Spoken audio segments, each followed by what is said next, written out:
종합제TV 시청자 여러분 안녕하십니까. 2025년 1월 31일 오전 11시 50분입니다. 지금 부정선거 음모론자들은 기세등등합니다. 윤석열 대통령이 부정선거 음모론의 수괴 역할을 하니까 이제 배경을 믿고 아주 갑이 된 듯이 설쳐댑니다. 우리 한국 현대사에 보면은 저렇게 하다가 세상이 뒤집어져 가지고 하루아침에 어리되고 도망다니고 하는 경우를 제가 몇 차례 봤습니다. 문제는 부정선거 음모론자들은 역사의 낙오자 그리고 거짓 편에 서 있다는 사실입니다. 오래 못 가죠. 세상이 뒤집어질 때 오늘 여기저기 말과 글을 남기고 있는 이 부정선거 음모론자들의 신세가 어떻게 될 거냐. 역사의 교훈이 있습니다.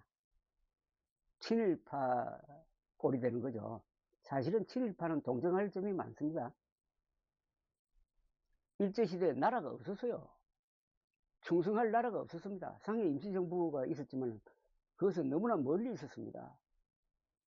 현실적으로는 일제, 특히 조선 총독부의 강압에 한 개인이 견딜 수가 없었습니다. 또 1940년대에 접어들면은 전쟁 국면으로 들어가기 때문에 그때는 비상계엄령 시대였다고 비유할 수가 있습니다. 그러할 때 지식인들이 일제의 강권에 의해 가지고 여러 가지 좀 부역하는 글을 들어 남긴 적이 있는데 그 글 때문에 나중에 해방된 다음에는 친일파로 몰리고 그 아들 손자까지 욕을 먹는 이런 경우가 있었습니다.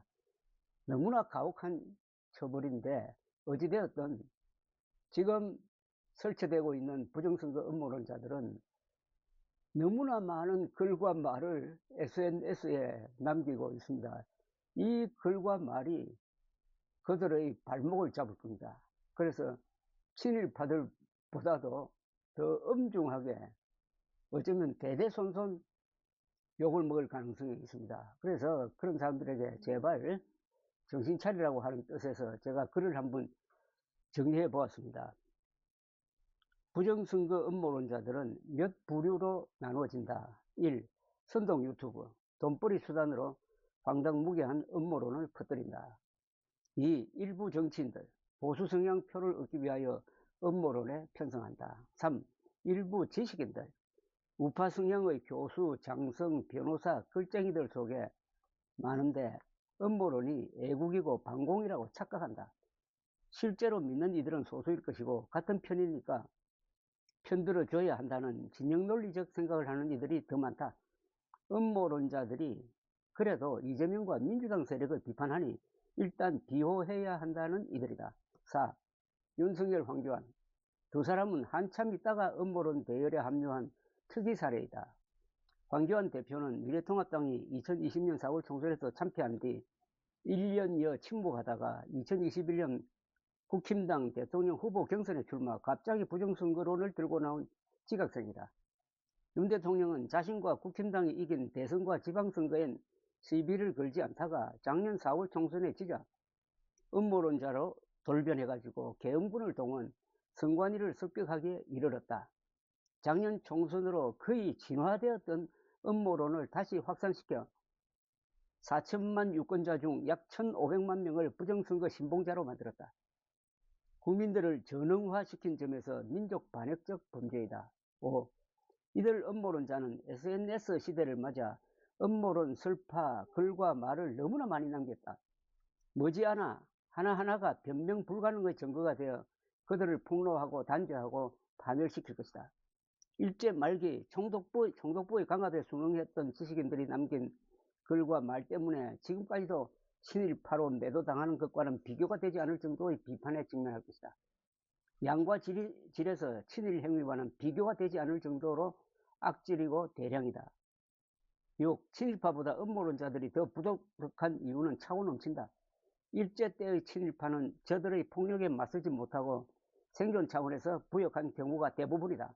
오늘의 음모론자들은 자발적으로 거짓운동을 하고 그것으로 허명을 누리고 돈을 번다.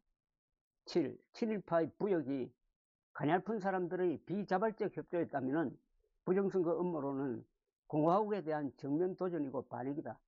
공화국은 공정한 선거를 통해서 수립되고 유지된다. 국민들의 투표와 공정한 선거 관리를 통하여 정권을 결정하는 행위는 신성한 주권 행사이다. 이를 부정하고 공격하는 것은 공화국에 대한 정면 도전으로 용서할 수 없는 체제 파괴의 대역죄인 것이다.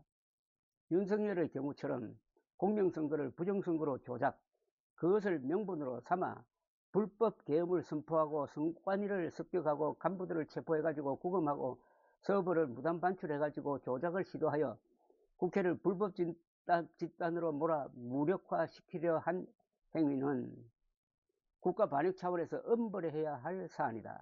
8. 음모론은 대한민국 현대사에 대한 부정이다.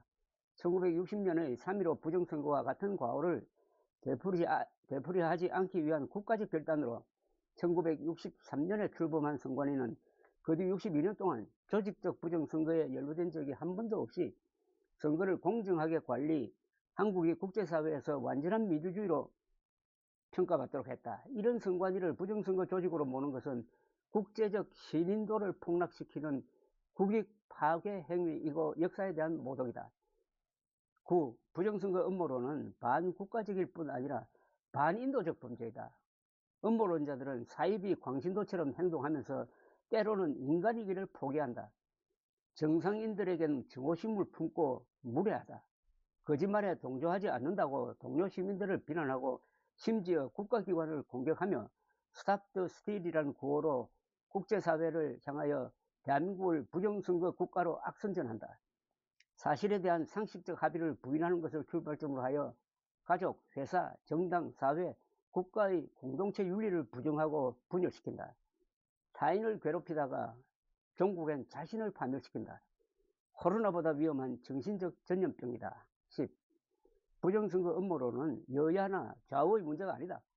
법치는 사실에 기초해야 정의를 이룰 수가 있는데 이들은 자신들의 망상을 사실이라고 우기면서 여기에 근거한 법만이 정의이고 그렇지 않으면 불법이라고 억지를 쓴다.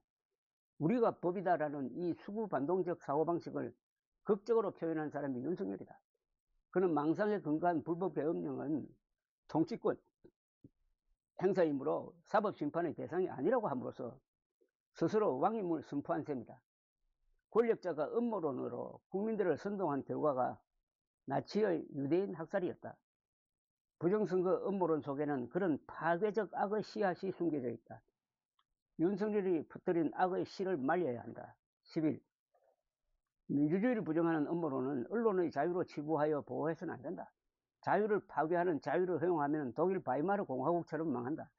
음모론 유포자는 형사처벌해야 하고 음모론자에 대한 반성의 기회를 주되 말을 듣지 않으면 입학과 취업에서 불이익을 받도록 해야 한다.